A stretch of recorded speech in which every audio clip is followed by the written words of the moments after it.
حضور نبی اکرم صلی اللہ علیہ وسلم نے فرمایا کہ آیت المنافق ثلاثۃ، کہ منافق کی 3 نشانیاں ہیں، منافق کی 3 نشانیاں ہیں۔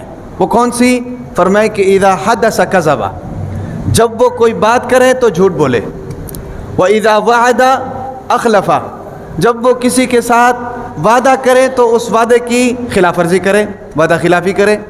اور تیسری نشانی کیا فرمایا حضور نبی اکرم صلی اللہ علیہ وسلم نے کہ وَإِذَا اؤْتُمِنَ خَانَ، جب اس کو کوئی شخص امانتاً کوئی چیز دے تو اس امانت کے اندر وہ خیانت کرے۔ یہ 3 نشانیاں منافق کی حضور نبی اکرم صلی اللہ علیہ وسلم نے بتائیں۔ اب اس سے آپ اندازہ لگائیں کیا یہ تینوں برائیاں یا یہ تینوں بیماریاں یا یہ تینوں کمیاں ہمارے معاشرے کے اندر نہیں ہیں؟ اعلیٰ درجے کے اوپر موجود ہیں۔ کہیں پر بھی آپ چلے جائیں، ایون کہ مساجد میں بھی جناب ہم ان چیزوں سے پاک نہیں ہیں، اللہ معاف کرے۔ زبان سے لفظ نکالتے ہیں تو جھوٹ بولتے ہیں بھئی، کسی کے ساتھ وعدہ کرتے ہیں تو وعدہ خلافی کرتے ہیں، کوئی امانتاً ہمیں کوئی چیز دے دے تو اس میں خیانت کرتے ہیں، اور پھر ہم جناب ڈھنکے کی چوٹ پہ دعویٰ بھی کرتے ہیں کہ ہم مسلمان ہیں۔ یہ تو پھر مسلمانی کی نہیں، منافقت کی نشانی ہے۔ سمجھ آ رہی کہ نہیں؟ تو یہ ہمارے معاشرے کے اندر یہ بیماریاں پائی جاتی ہیں۔ تو یہ 3 چیزیں حضور نبی اکرم صلی اللہ علیہ وسلم نے بتائیں۔ سب سے پہلی چیز اس میں سے کیا ہے؟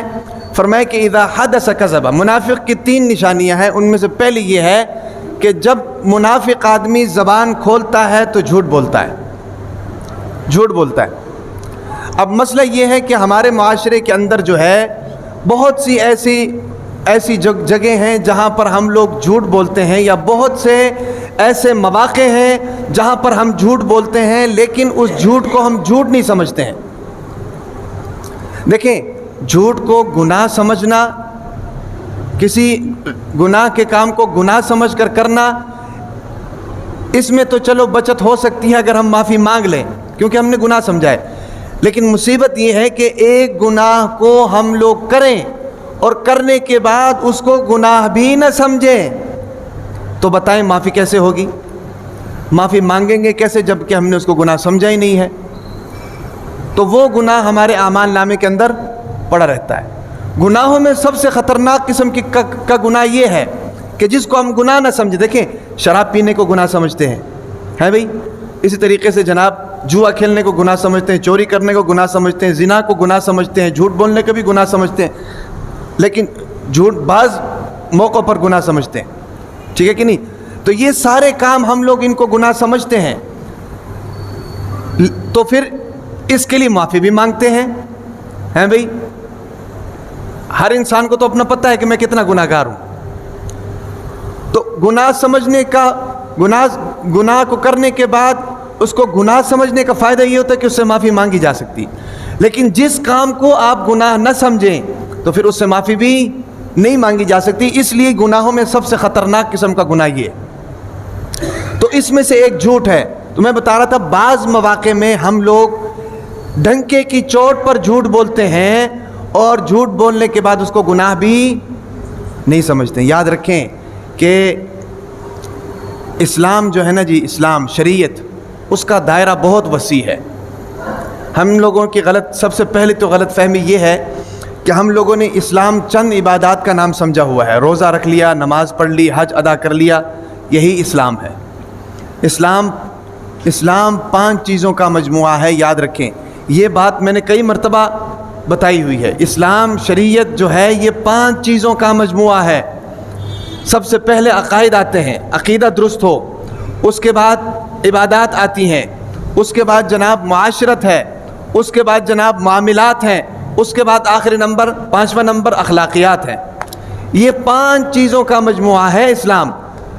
ہم لوگوں نے صرف اسلام کے اندر عقائد کو شامل کیا ہوا کہ عقیدہ ٹھیک ہونا چاہیے، اور عبادات کو شامل کیا ہوا ہے، بھئی عبادتیں پوری ہونی چاہیے، باقی جناب باہر جا کر جتنی مرضی چھریاں پھیرتے رہو، باہر جا کر جناب جتنے مرضی دھوکے دیتے رہو، یہ ہماری غلط فہمی ہے۔ تو اسلام کا جو دائرہ کار ہے، اسلام کا جو معنی ہے، شریعت کے جو احکامات ہیں ان کے اندر بہت وسعت ہے۔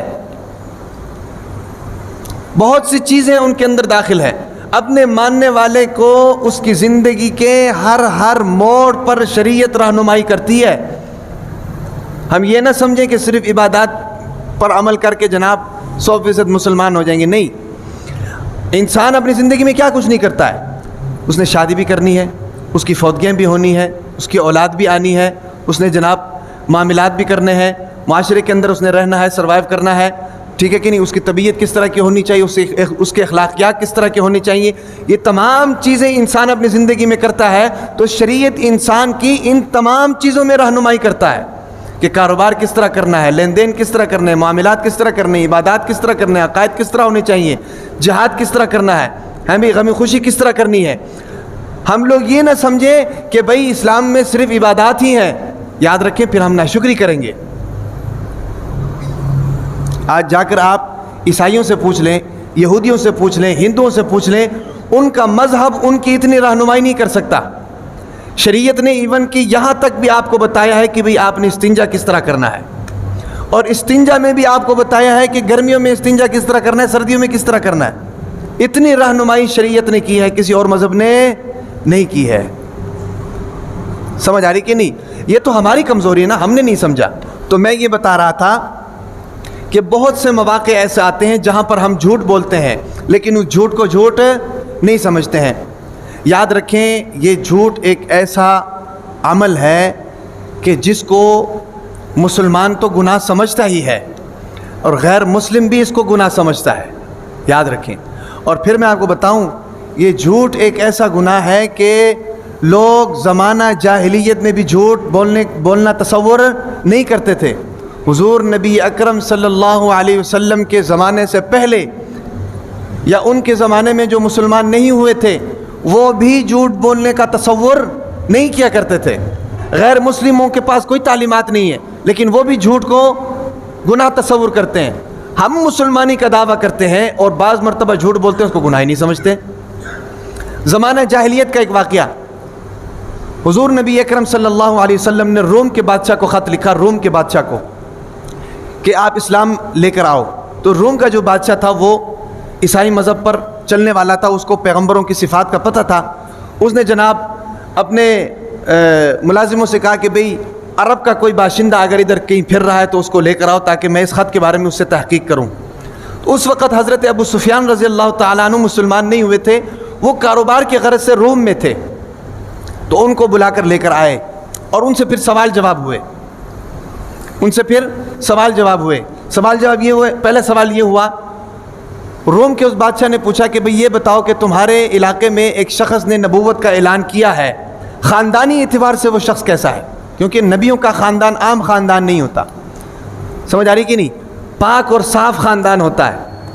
تو اس کو چونکہ پتہ تھا، اس نے پہلا سوال یہ کیا کہ تمہارے علاقے کے اندر جس شخص نے نبوت کا اعلان کیا ہے خاندانی اعتبار سے اس کی حیثیت کیا ہے، اس کا سٹیٹس کیا ہے؟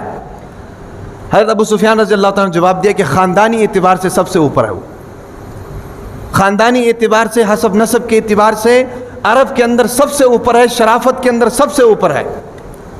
جواب دیا اور سچ کی بنیاد پر دیا، جھوٹ نہیں بولا.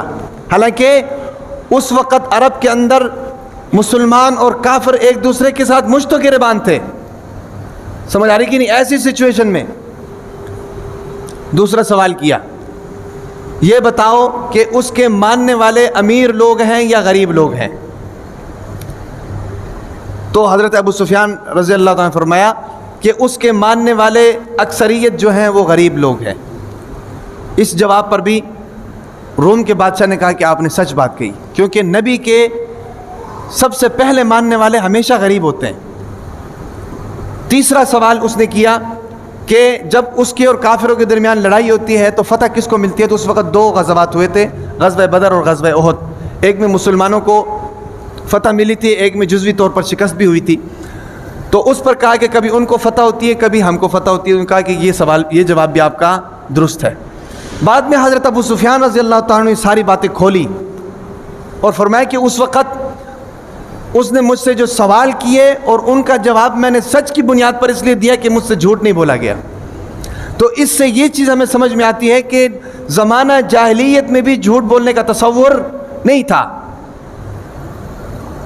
اور ہم لوگ جناب آنن فانن جھوٹ بول دیتے ہیں اور ہمارے طبیعت پر کوئی اثر ہی نہیں پڑتا ہے، ہمارے مزاج پر، ہماری طبیعت پر کوئی اثر ہی نہیں پڑتا ہے. سمجھ آ رہی کہ نہیں؟ تو ایک چیز حضور نبی اکرم صلی اللہ علیہ وسلم نے یہ بتائی کہ منافق کی 3 نشانیاں ہیں، اور ان میں سے ایک نشانی یہ ہے کہ وَإِذَا وَعَدَ أَخْلَفَ وَإِذَا حَدَثَ كَذَبَ، جب وہ بولتا ہے تو جھوٹ بولتا ہے.